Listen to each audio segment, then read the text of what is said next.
who wants to do more, first of all, you have to find out what are your areas of expertise?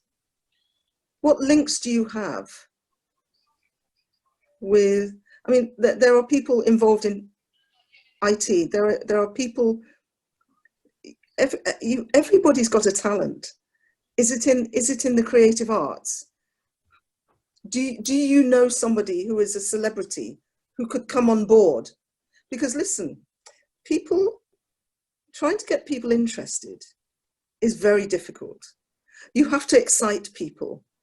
And it may be that you have to excite people by bringing on board celebrities who are genuinely interested in raising the profile. Because a broadcaster will approach a celebrity much quicker than it will approach an individual who happens to have the condition who nobody knows about. That's the reality, whether we like it or not. Now, that's just one suggestion. The other suggestion is what is everybody doing to make use of what they can do well? Is it writing? Is it singing? Is it in medicine? Is it in chemistry?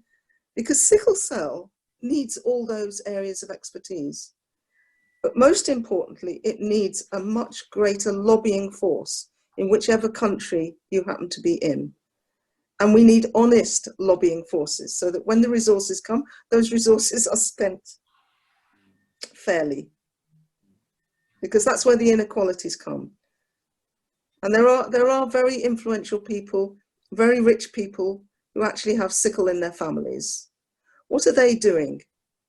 Not only to protect their family, quite rightly, they want to protect their family. And I know historically, people have put money into flying abroad to make sure they get their care. Okay, it's their, well, we hope it's their money, but they're using money to do that. What I want is that those individuals also have a thought for people who don't have those resources. And how are they making sure that they channel some of those resources? It's a big ethical issue, but you know, I think the more people that come on board, and I think the way that you're doing what you're doing tonight, I think what COVID-19 has done has forced people to use technology in a much greater way than they were doing before. So it doesn't matter where you are in the world, you can link into a Zoom meeting. You can just use the force. I mean, let me see, how many people have you got on now at the moment? Let me clear. You've got 98 people, as far as my list shows, that are on board tonight. Now, in the old days, to try and get 98 people to come to a meeting, it wasn't easy. So I'm giving that as an example of using the developments in technology that we have today and use that as a conduit, as a channel to raise the profile of sickle cell even more. I hope that's been of help. Thank you so much, Ma. Thank you so much. I want to thank you for being a blessing to our generation and yours. Thank you for lending your voice to being that voice, actually, the biblical voice in the wilderness, if you may. And again, thank you for gracing us with your time and presence tonight as well. We totally appreciate. We really appreciate you coming.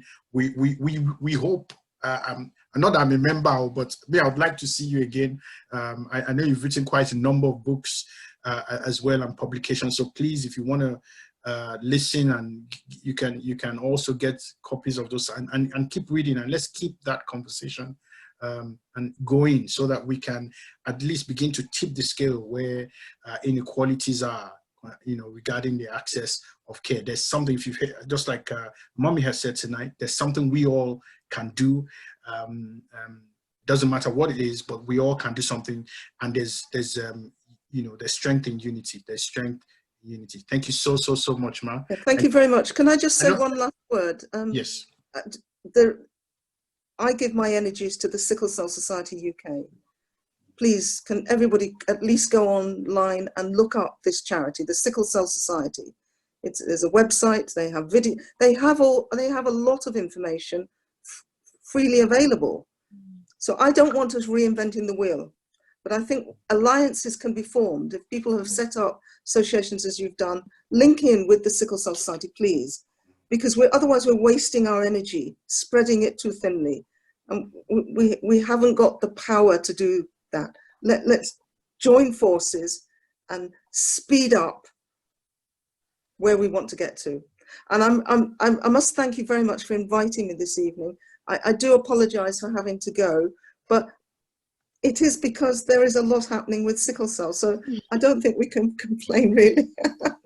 So No. wish you all the best. And Yeah. I'm sorry that I have to go, but I look forward to hearing the outcome of this evening. Thank you very much indeed. And goodbye, everybody, and all the very Thank best. you so much. Thank you so you. much, Ma. Thank you. Thank Thank you. Thank you. Thank Bye-bye.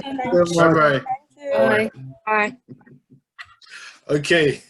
Tonight is already, it's so powerful. It's looking wonderful. If you're just joining us, it is World Sickle Cell Day today. And this show, this evening is powered by, as we say in Nigeria, powered by the Sickle Cell Awareness Organization. They also have a website. So if you're interested in helping us, someone will type in those details in the link. If you're interested in helping us being part of this, just like you heard Mommy say, there's power in unity, there's strength in unity. Let's not try and reinvent the wheel. Let's all work together. There's something, you know, there's space for us at the table, if you may. Okay, tonight goes on and on. I'm really excited. I'm teasing, not excited, EG, but it does me great honor as well to invite my dear wife, who will be reading a story. This is very different. I love storytelling. I love listening to stories. Anyone who is, you know, it's such a wonderful thing. So I want you, it's part of the way that we're trying to raise awareness. So I want you to listen into the story. If there's anything that resonates with you, feel free to you know, make your comments in the chat, and we'll share it with the group if you need to. Thank you very much. I'd like to call on my dear wife, the boss of my household, Mrs. Anita Lahomi. Thank you, honey. Sickle Cell Awareness, a priapism story. Why I choose to tell this story is because it's one of the most embarrassing situations in my life. Since creating awareness is the main mission of this charity, I would like to speak to other young boys. Apologies, sorry, my screen just went. I would like to speak to other young boys about the embarrassment they might feel if they should have a permanent erection that won't go down. I'm now in my 50th year on this planet. Luckily for me, I was diagnosed with sickle cell anemia at birth. My parents were rather knowledgeable about sickle cell anemia, having lost a daughter 22 months before I was born. As a young boy growing into my teens, little things like a glance at a boob could easily give me an erection. So erections were quite a common and frequent thing to me, like any other boy of my age. It's not a medical definition, but we will make do with the Wikipedia definition. Wikipedia defines priapism as a condition in which the penis remains erect in the absence of stimulation and after stimulation. On a good day, the erection would disappear on its own, moments after waking up, but this particular day was different, very different indeed. I didn't think too much of it, although I noticed it was painful, and erections are not normally painful. After washing the car, I went upstairs into the shower. I thought certainly this will go down after a cold bath, but it didn't. Everyone was going about their normal business, so I decided not to make anything of it, and I went off to school. Needless to say, that day didn't go so well. Excuse me, sorry, my screen is frozen. I came into puberty quite late, so this was way before puberty for me. On returning home from school, I rushed into the bathroom to have another long shower. It did nothing. The erection that I woke up with in the morning had plagued me all through the day. I waited until my mother got home from work to tell her, as I was too embarrassed to tell anyone else. My mum wasted no time, and off to the hospital we went. On getting to the clinic that night, it was a private clinic, the doctor had no idea what to do, so he ordered ice cubes to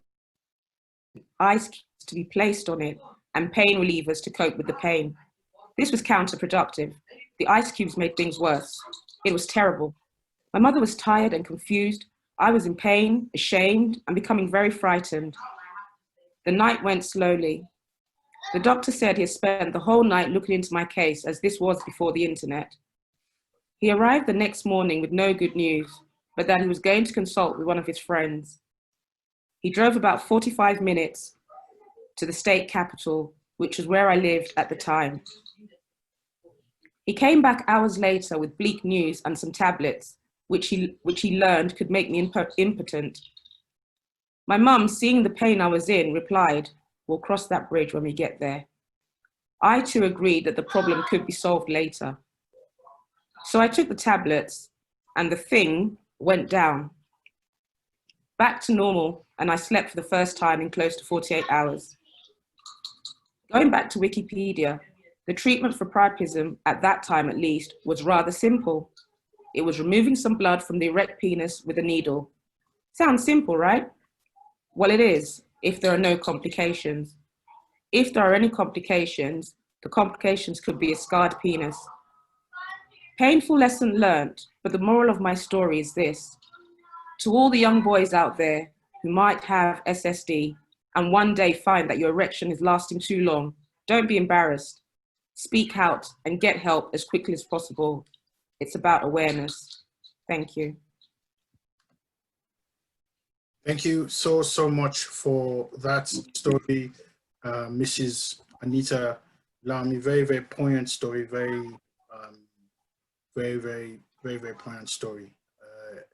I think one of the things, and Professor Dame Elizabeth Anionwu touched on it, is what we must start to do to redress the stigma that is attached to sickle cell, or anyone who has sickle cell, and we as a community, we have something to do with it. But even more so is some of those things we talked about, the inequalities to access, inequalities around accessing care is really key. I served in the northern part of Nigeria, in a place called Damaturu,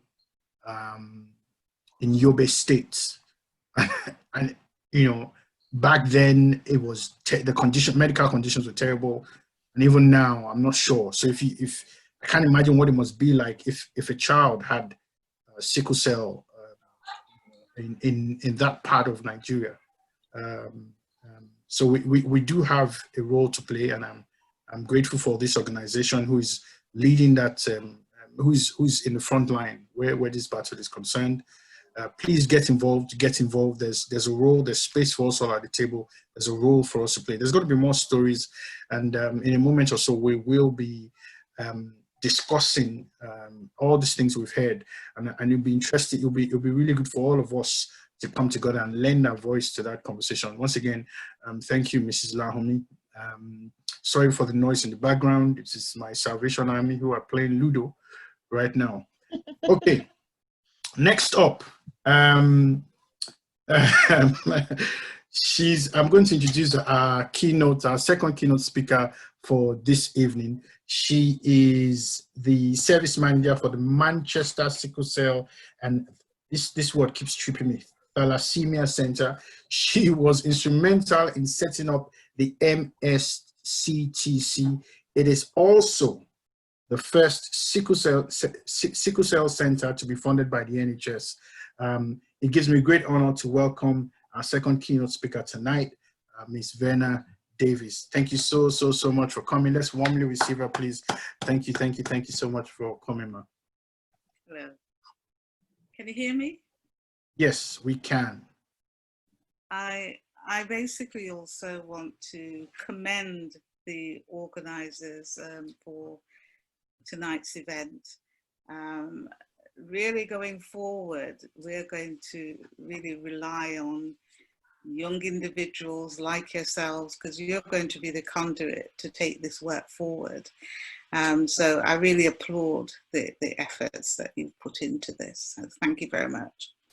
So I was asked to do a historical perspective of the service that we provided, and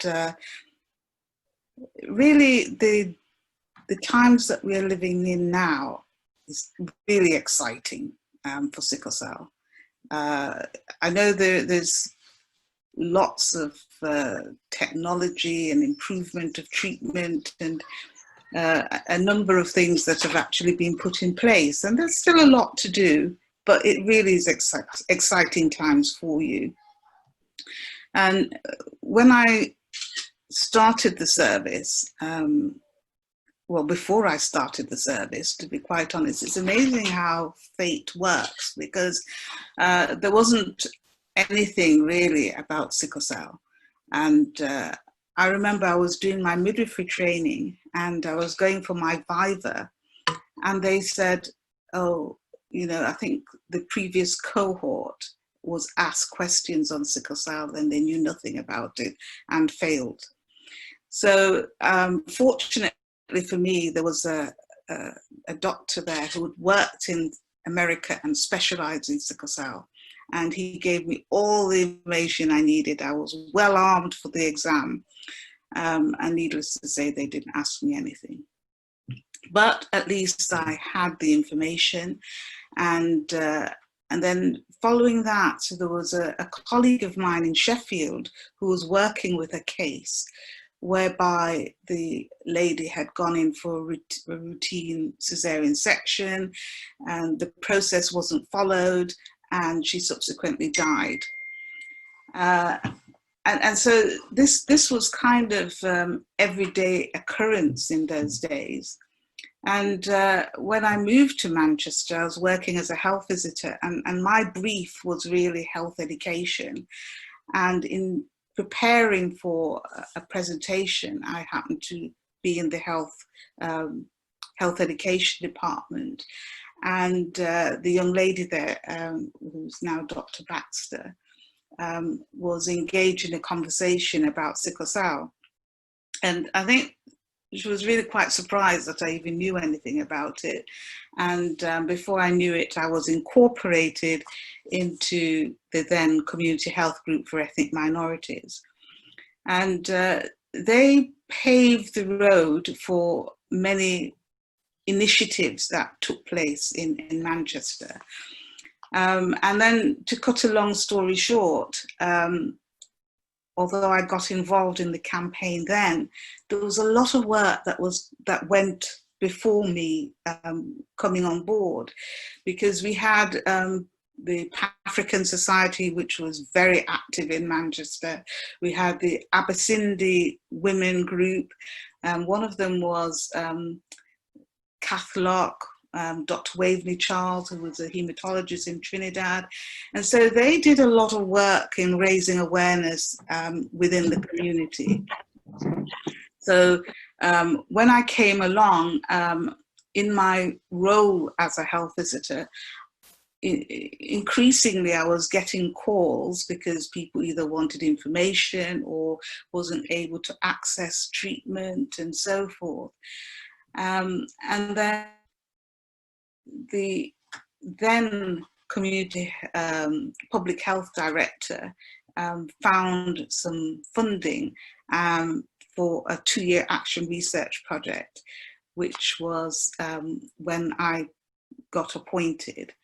So that's how it started. It was just a 2-year action research project to look at sickle cell in Manchester and to see what the issues were and how best those problems could be ameliorated.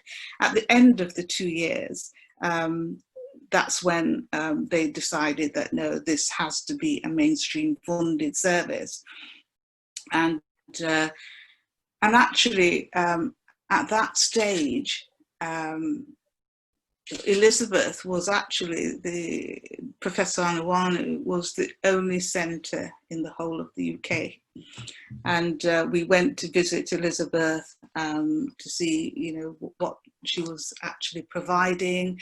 I also went to Jamaica to Graham Sargent, who was the world expert in sickle cell, and came back armed and very enthusiastic to get things rolling.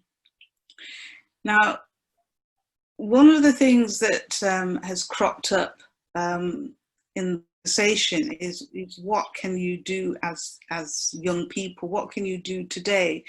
Well, I can only say that from my experience in those early days, we had a steering committee, and on that steering committee, their main function was to fundraise and help with raising awareness of sickle cell. And we had a lot of individuals from the media, people like Lisa from Granada, Charles Lauder, a number of individuals, Clive Lloyd and his wife, and these, Annette Lithgow, who was a newsreader at the time.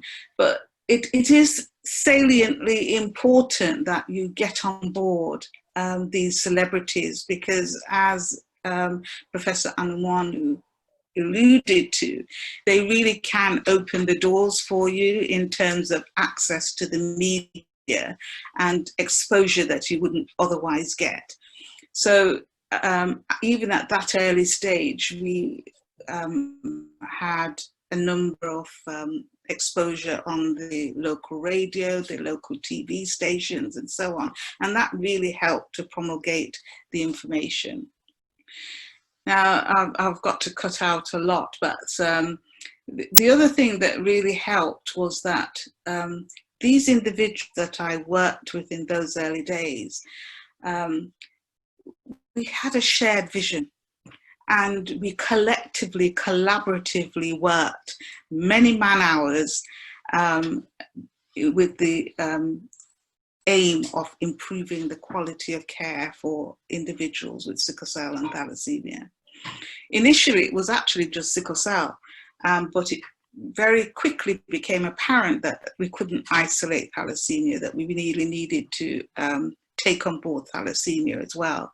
So we campaigned. The Community Health Group for Ethnic Minorities was then Matcham, and we campaigned for a lot of things, things that we take for granted now, like the interpreting services and kosher or Caribbean cuisines within the hospital. So these are all things that we had the first Chinese health centre set up in Manchester. So it was a very political group, real activists, and basically we campaigned, and they secured funding for me to employ a thalassemia worker who could also speak. She was multilingual, so that was really helpful in that stage. And then going forward, we entered the team as a team. It was only a small team at that stage. We entered a competition, and it was a quality team leadership competition, which we won. And part of that work was to lay out a plan of how we were going to raise awareness of sickle cell. And in those early days, my team and I actually put together a training program and rolled out the training program to particularly the midwives and nurses within the Northwest region. And also, in addition to that, we formulated a citywide policy which was adopted in the Northwest region and eventually for the national screening program. And subsequently, they then produced their own policy documents. But as I said, it was collaborative working, and that can't be emphasized enough. I was also privileged to work with colleagues like Lorna Bennett and Marjorie Ferguson to roll out the Pegasus training program. And because prior to that, there really wasn't anything. Actually, no, Professor Anionwu set up the first genetic counselling program, and that was the only program that existed in the country. So with the Pegasus program, it became embedded in the it came embedded into the NICE guidelines, so that individuals working with hemoglobinopathies had to do the training. We were very fortunate, again, going forward, because we had people like Alison Streetley, who was very innovative. She got on board a number of people, effective workers, to get this project to what it was, and namely the sort of improvements that came aboard was that every baby was tested for sickle cell, every pregnant woman was tested for sickle cell.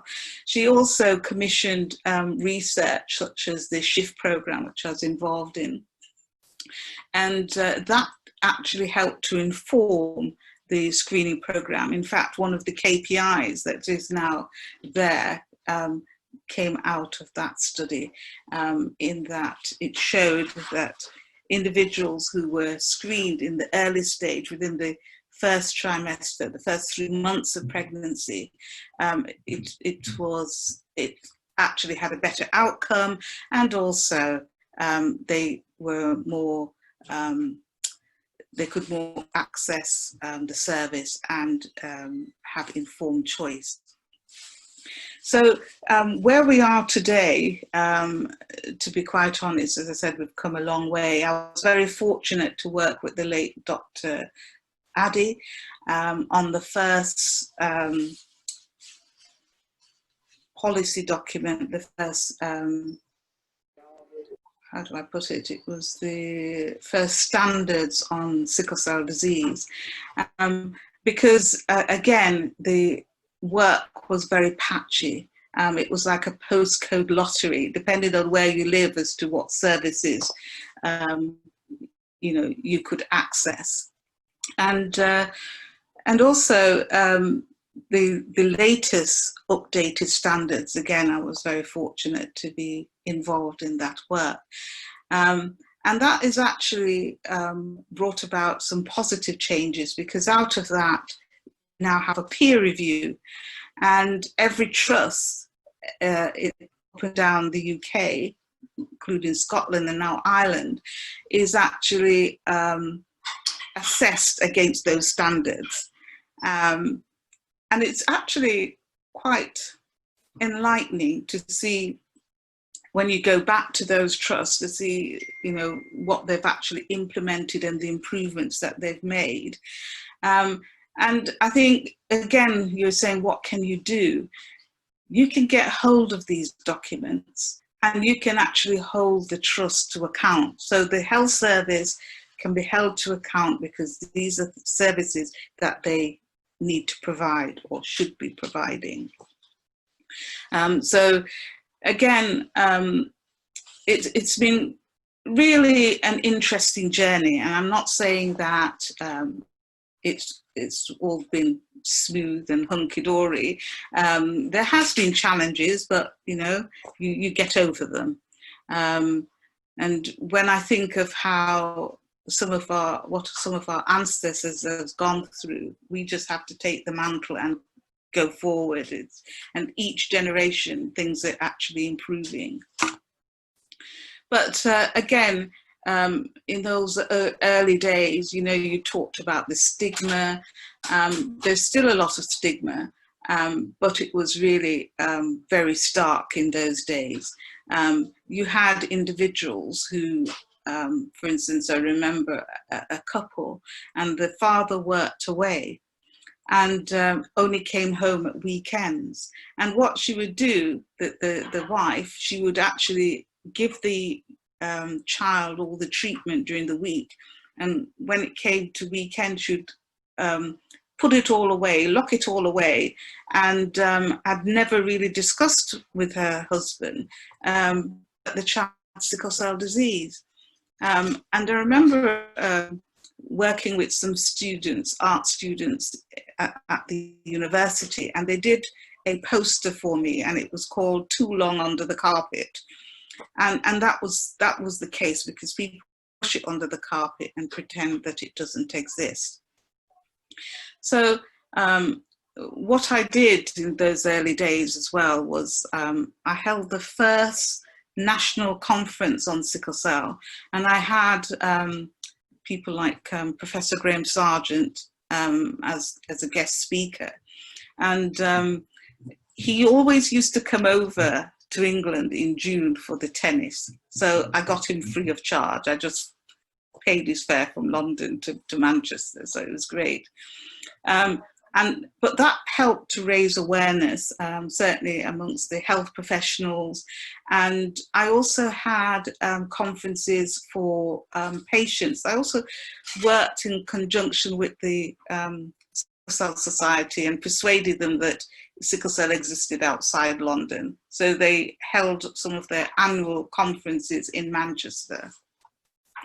And what I would also do at these conferences was to get speakers who had sickle cell disease, but were overcomers. So they were a positive role model. And that really helped to break down the stigma. That really helped to emphasize to the young sickle cell patients or their parents that, look, sickle cell doesn't have to define you or define who you are, and that you can still succeed. You can overcome those barriers. And that, again, really helped. I talked about Dr. Addy. He was a real inspiration and worked tirelessly for sickle cell. Your previous speaker talked about priapism. That was another study that we were involved in to help to improve the treatment of priapism, and also to raise awareness, actually. We had the first dental specialists in the UK. And again, previously patients would have perfectly healthy tooth extracted, when in fact it wasn't due to decay. They were just having sickling crisis, or they'd have grinding of the teeth, which they would do during the night when they were in crisis. And so she helped to raise awareness amongst the dental community. And in those days, we didn't have universal screening like we do now. It was based on whether you look black, to be quite honest. And, you know, so it was very selective. And I remember her coming to me very excited, and she said, "Oh, Verna, I finally understand what you mean." And she had a young child who had blonde hair, blue eyes, and she tested her. And you would not have actually, I think she was quite innovative for her times, because remember, universal screening wasn't in place then, but she did that. And this young girl, it was her mother, who was Caucasian, that took her for treatment. So, you know, there was nothing to indicate that she was of mixed parentage. So basically, she then decided to test the entire family when she found that she had sickle cell trait. And interestingly enough, the other two siblings who looked visually to be of mixed race didn't have sickle cell.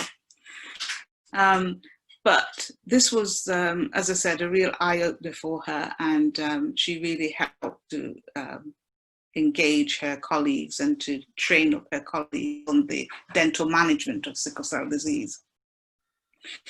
It was also very rewarding to work with other areas in the north, because although we were the first service to be set up in the north of England, the then Director of Public Health was very supportive. And so we had individuals, we helped to facilitate services being set up in areas like Sheffield and Bradford and Nottingham and Leeds, and working with individuals in Leeds, for instance, like Jasmine Cumry, Travis and Mrs. Powell. It was just amazing because the man hours that they put in, you know, you talk about voluntary work now, you know, it was just amazing the amount of man hours they actually put in to making it happen, making life better for patients in their areas. So it was a real pleasure to work with these dedicated individuals who, as I said, just had that shared vision. Going forward, there's a lot of emphasis that I tried to implement and embed in improving the awareness in patients themselves. So it wasn't just the health professionals, but arming the individuals themselves to self-manage and to be their own advocates. So we were the first cohort, for instance, for the Expert Patients Programme in Manchester, and also for the Staying Positive Programme, which was an Expert Patients Programme for young people. And also, for instance, we have a transition programme for children who are transitioning from primary school to secondary school, to arm them again with the knowledge, make them confident about their condition, confident about talking about their condition, and also knowing what they can do to help themselves. At the end of the day, the NHS hasn't got an infinite funds available. And I think more and more it's going to be important that individuals are able to help themselves, to self-manage. So the other sort of things that we've brought in is a coaching program. I teamed up with a couple from the university. And again, this was spearheaded by one of my own patients who'd actually attended this course with the couple at the university. And I was so inspired. I thought, yes, yes, yes, definitely. So this was implemented, and they did group coaching and individual coaching. And it was really very inspiring to hear the feedback from participants. Now, again, the other thing you've got to remember is that individuals with sickle cell, they're not immune from the chronic disorders that the community suffers from. So they're still susceptible to the underlying conditions like diabetes and hypertension and so forth. And so one of the things that I was very keen to do is to arm them with the information. We call it the 8 Laws of Health. And the acronym for that is New Start. So it's doing things like nutrition, the importance of nutrition, the importance of even water. You know, our body's made up of 70% water. Every single cell in our body is coated with water. So if we don't have adequate intake of water, then the body can't function. It's like trying to drive a car without petrol. You won't get very far. And And also, it's a well-known fact that dehydration will precipitate a crisis. So things like the need for exercise, the adequate rest, and so on. So one of the things, for instance, that I ran was a CHIP program, Current Improvement Program, which actually took on board things like the 8 laws of health.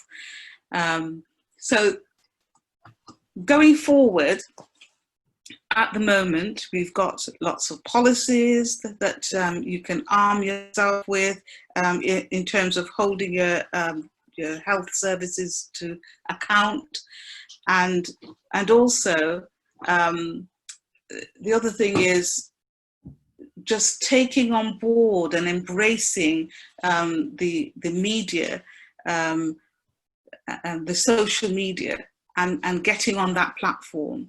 I was very, very privileged to be part of the Be Positive choir. And I think the doors that opened for us was just amazing.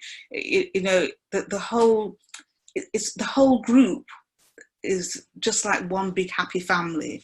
And I think having a director like Conderson, who worked for NHSBT and is such a talented musician and choir director, was also a bonus. But I think it was an innovative idea to use music as a tool to reach people, to get that message across. At the moment, 81% of young people between the ages of 18 and 25 are not blood donors. The majority of our blood donors are actually 45 years and over. So we desperately, desperately need our BAME community to take on this mantle and become blood donors.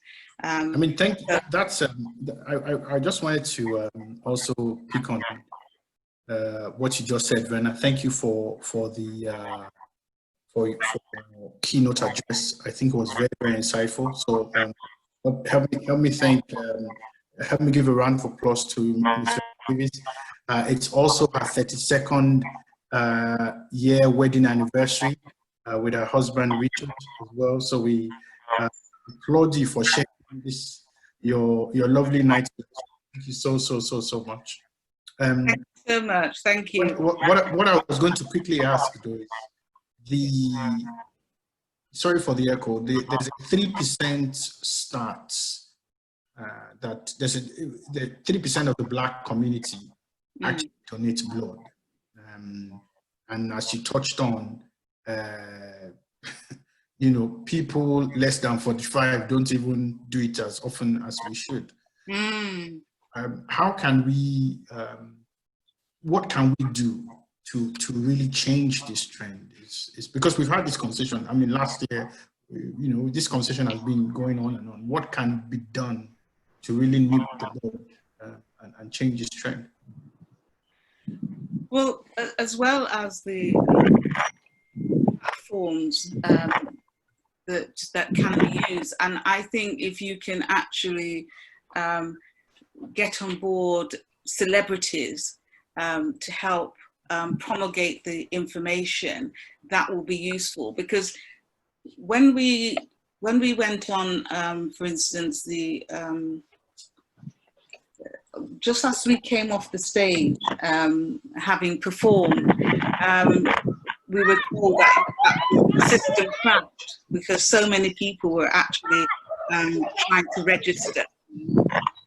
But also word of mouth, you know, just get all your family, your brothers, your sisters, your friends, your workmates, and just try and encourage them to be blood donors. I mean, for our sickle cell patients, it's really vitally important. And interestingly enough, before I got involved with the choir, my family were not blood donors. My son subsequently, for instance, became a blood donor, and he's got the rare RO group, which is so sought after. So he's a regular blood donor now. And you never know, because your relative, your friend, your workmate could be in an accident tomorrow and need blood transfusion, or or having an emergency operation and need a blood transfusion. So I can't emphasize enough, how important it is. And just one pint can actually save 3 lives. How good is that? To know that you've been instrumental in saving somebody's life. So thank you so much. Thank you so much, Verna. Thank you so much. If you've heard it tonight, 1 pint of blood can save so many lives. I know I'm afraid of the needle, so it might be a phobia for the needle as well. Well, to be quite honest, I have had people who were scared of needles. Yes. And I've gone as far as putting on the Emla cream, giving it some time to work, and then that's it. You see, so please, people, Only 2 minutes. Whatever traumatic experiences you may have had in, the other side of the pond that's made you afraid of needles, let us drop our phobias. Let's go in there. Let's change the statistics. Let us come here next year and be talking about that figure being 10% of. Let's increase the needle a little bit. Ms. Verna Davis, I can't thank you enough for joining us tonight. Once again, happy wedding anniversary to you and to Richard. We applaud all your efforts in the sickle cell and your fight, and we thank you for being a blessing to our generation. Thank you so much. And I must say, my husband has really been my rock. He's been so supportive to me over the years. He's just an amazing person. Thank you so much. Thank you. Thank you. All right, thank you. And thank you for everyone for staying with us. If you are just joining us, we have reached midway point-ish. Nigerian time, it's always ish. Anyway, we have reached midway point-ish, and if you're just joining us, it is World Sickle Cell Today. This evening is being powered by the Sickle Cell Awareness Group or organization, and so far we've had a wonderful time. We've spoken to Professor Dame Elizabeth Anionwu, just now. We've also spoken to Miss Verna Davis. So we have another story by another beautiful lady, a dear friend of mine. I really love her because just recently she took the fight to sickle cell head on, literally, and shaved her hair to raise awareness and to raise funds. And her husband actually gave her the haircut, a good haircut, I must say. So, ladies and gentlemen, receive very warmly with me, Mrs. Tonya Adenusi. Thank you, Badir. Hi, everyone. So this is a story about a near miss by Ola Oladiran. I'm one of 4 children, and 2 of us were diagnosed at an early age with HBSC. Now it's just me, as my co-SC sharer passed away shortly after her 16th birthday. It was no doubt challenging for my parents looking after 2 children with the disease, especially when we both had crises at the same time. I recall my first memory of sickle cell crisis when I was around age 5. We had sports day at school, and I was so excited to take part in most of the activities, but only for the aftermath effect to result in severe pain in limbs, chest, and arms. The severity of this disease became known to me when my sister passed away as a result of a mismanaged crisis back home in Nigeria. There became a sudden race against time and the constant feeling of being robbed of time. As you grow older and you achieve your dreams, the fear grows. But as I also became more mature in my faith in Christ, and I have more peace about my life and future than ever before. In search of a better quality of life and healthcare system, my family and I relocated to the UK. Surely the system must be better here for SS warriors, yes, I thought. Well, without a doubt, where are we? Please go back one. Thank you. Without a doubt, the healthcare system here in the UK is world class. But when it comes to SCD, the gap in care and awareness is extremely shocking. For many years, I went undetected in the system for specialist care, i.e. routine care with a hematologist. I only became visible for care when I had my first baby. To be fair, most of my crises had been home managed with only 1 or 2 hospital visits. But the hospital visits never triggered a referral for specialist ongoing care. By the time I became visible, I had suffered severe hemorrhage from proliferative sickle cell retinopathy. My ophthalmologist did all they could to prevent the loss of vision by undertaking laser photocoagulation. However, shortly after, I experienced loss of vision in both eyes, not simultaneously, but consecutively, which was psychologically traumatizing. Thankfully, this was fixed later through a clinical procedure. As I grew older, my hospitalized SC crises increased, and so was my experience of NHS care. My care as a sickle cell patient is often patient-led at my local NHS trust, I beg your pardon, and I find this very scary. I'm having to educate frontline staff on how to look after me whilst experiencing excruciating pain. I often have to explain how SS affects me and how they should treat me. Time is critical for someone in crisis and can easily deteriorate if appropriate care is not given at this most critical time. Unfortunately, some SS sufferers haven't been as lucky to survive as a result of that. In May 2018, I was hospitalized at my local hospital, where the demography in the vicinity of this hospital was mostly non-Black. My care deteriorated fast from onset, and after 2 or 3 days, I had to be transferred as a matter of urgency to King's College Hospital at the prompting of my mother, who's a nurse, who saw grave incompetence and inadequate handling of the disease. Unlike my local hospital, King's College Hospital is more specialized and experienced in SCD because of the level of investment in the SCD care, the diversity of patients, and the demography also played a part. I was on life support at King's ICU for some days, as I had now suffered from severe hypoxia and was close to death's door as a result of poor onset care from my local hospital. I'm incredibly thankful to God and King's College Hospital for life. I also feel incredibly sad that SCD patients are having to pay for their own care, for their own repeat prescriptions under NHS, even though it's a palliative disease, just like MS or even cancer, a change that imminently needs to happen. While the NHS seems to be working harder trying to provide great care for SCD patients, I find more can still be done.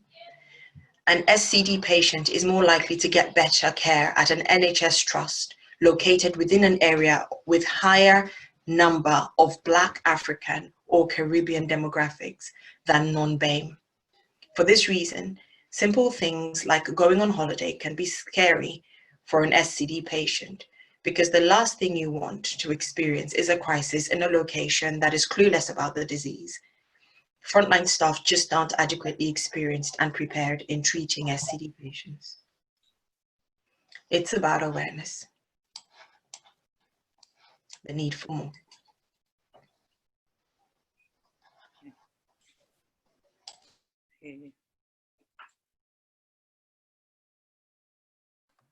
Okay, thank you so much, Mrs. Tonya Adenisi. That was such a powerful, moving story of someone with SCD here in the UK, but how they started their journey from Nigeria and here. Again, very moving story. if anything, it makes us aware that this struggle, if you may, is ongoing. We can't rest our laurels. Even if it's, an event like this is completed, we need to do more. Professor Dame Elizabeth touched on the fact that there are many events happening today. Obviously, it's World Sickle Cell Day, but there needs to be more. We need to do more. We need to do more, especially providing access of health to people who cannot readily afford it. So yes, thank you so much, Mrs. Tonya. Can I just comment on that? Yes, please. Yeah. So, I can only say that you're quite right. Still, a lot needs to be done. Also, there are now a national coordinating body, a regional coordinating body, and a local coordinating bodies for hemoglobinopathies.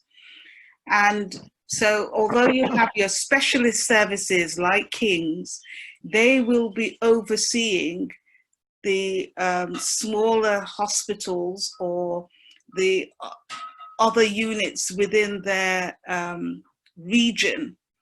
And so they should be having standardized protocols for their care. Now, that's only just been set up. It was delayed because of COVID, but just be encouraged that things are on the move. But you're quite right, we can't take our fingers off the trigger. We still need to be there campaigning and ensuring that the services are provided. Thank you very, very much, Ms. Verna Davis. Thank you so much for that. If you have any questions, please send it through chats. Let us know it. We will proceed now with another video, another story, but this time in a video format. Please bear with us if there are any technological issues. It is.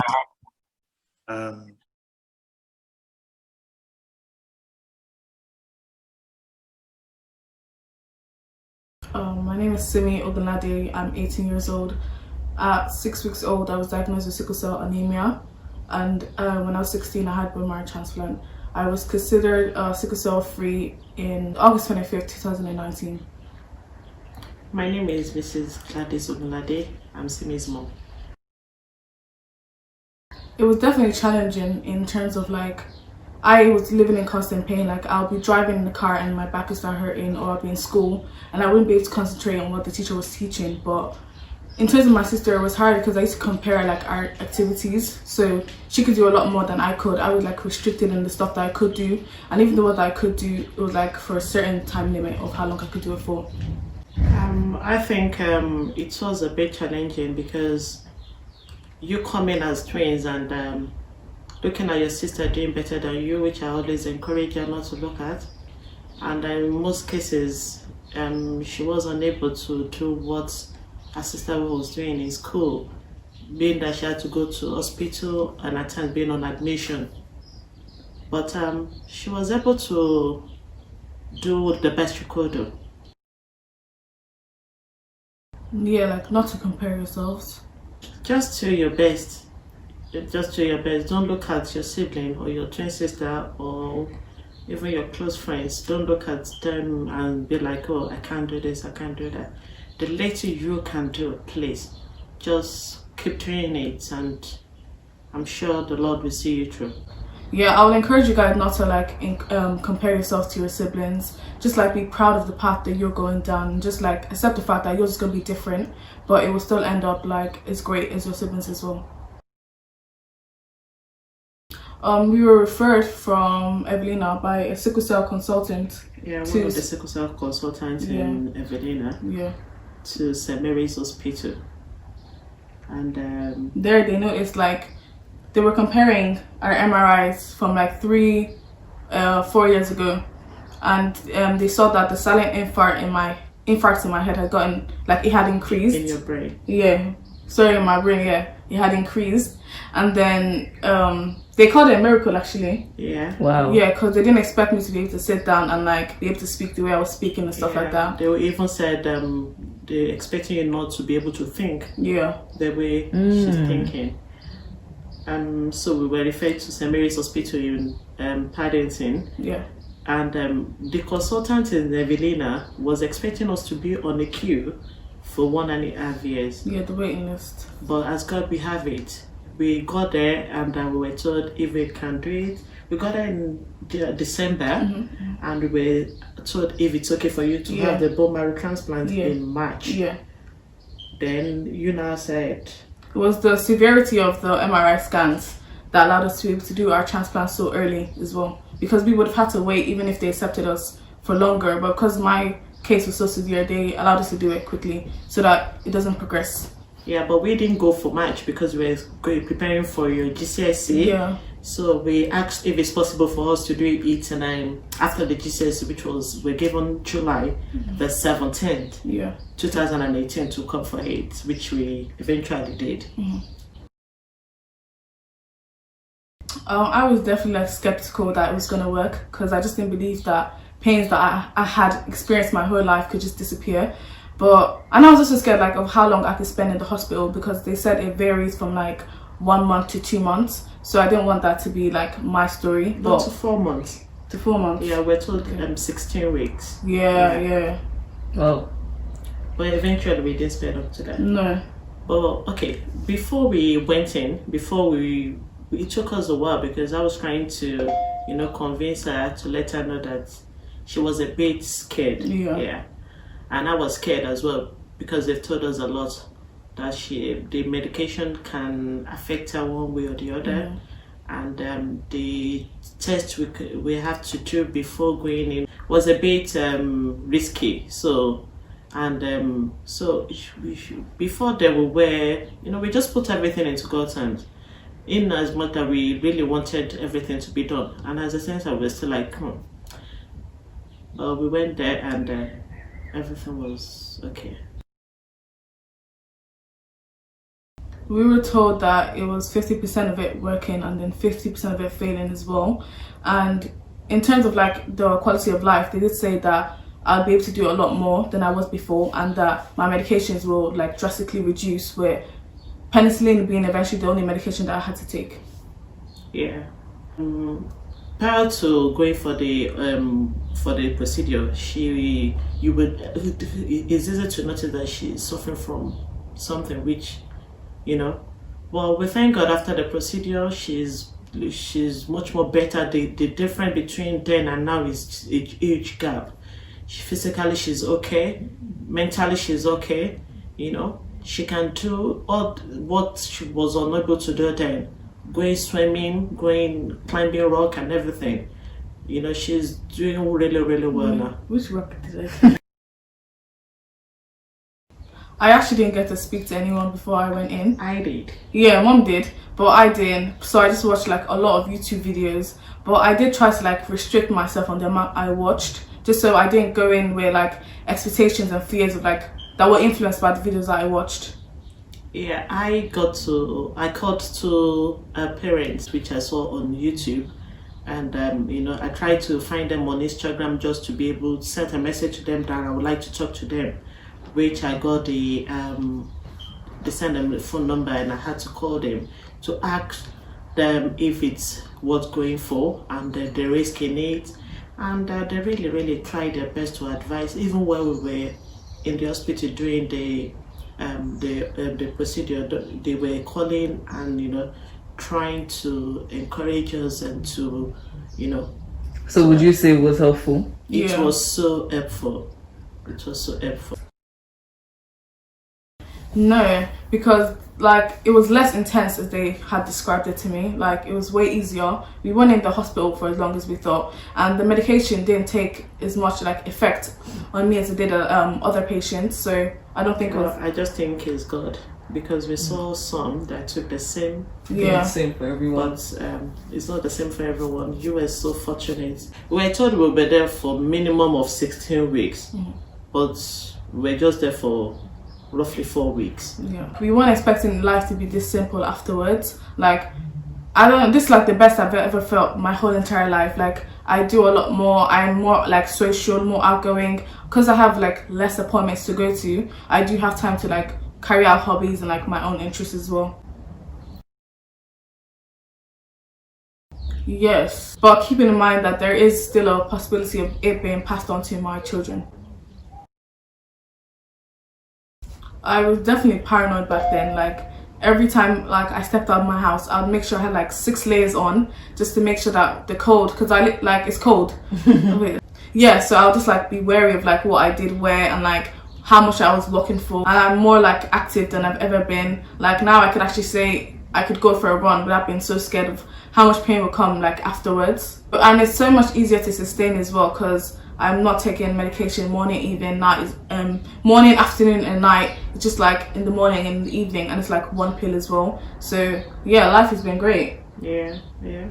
But this crisis, nothing like that. No more crisis. Yeah. No more crisis. Yeah. There have been no more crisis. I would definitely recommend it. Like there is a lot of strength that you will require to go like through this whole process, but when it's all over, make sure you look back at like how you were before and make sure not to hide your story, because great people are made by their stories. Yeah. I love that. Yeah, and I will definitely, if I have the chance, but preach and say to the whole world, people that are suffering from sickle cell, if they have this opportunity, they should go for it. It's not the way it used to be. We went there. There was up and down, but nothing like a death of any of the kids there. It's kind of scary, but to God being on our side, everything went through. So I will advise anybody that have the opportunity to go for it.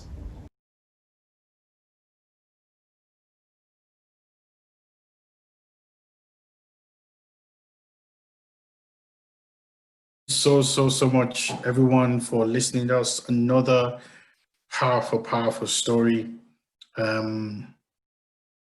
Thank you everyone for listening. Thank you for tuning in. Thank you for coming. One thing we are all in agreement on is that this conversation must go on. Progress has been made, but it is imperative for all of us to come together and continue the fight.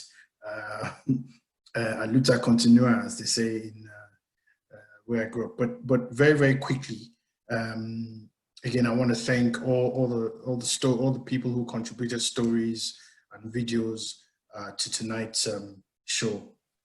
There were, I think we'll have chance for maybe one question. Someone, and I think maybe Verna, Ms. Verna Davis, maybe you can help us with this question if you don't mind. Someone asked about if it's still possible for them to donate blood if they have low blood pressure.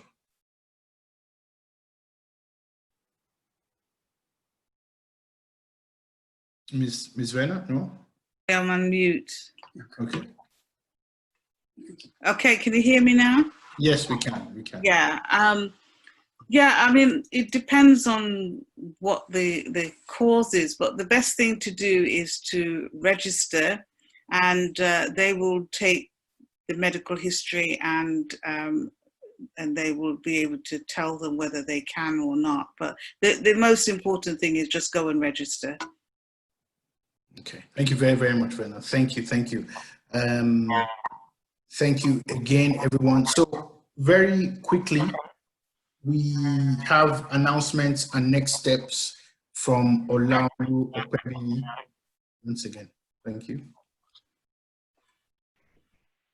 Thank you again, everyone, for joining us tonight.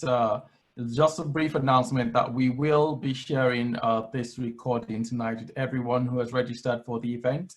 So you will get an email with a recording for tonight. Any questions that we were not able to answer here tonight, we'll take those away and get back to you on that as well. And if you would like to volunteer and help out in any way in raising awareness, please send us an email. Our email address is sc.awareness sicklecellwareness.uk@gmail.com. And like Dame Elizabeth has pointed out, and Verna Davis as well, we do have a Sickle Cell Society that is doing a lot as well. But you can link up with us, and we'll link you up with everyone that's doing something in the area of sickle cell to raise awareness. So thank you once again. Don't go away. We have a very exciting section right now. So I'm going to hand over to the MC Badiro as he introduces us to that next section. It's Friday night, so yeah, let's put on our dancing shoes and get the DJs rolling. Okay,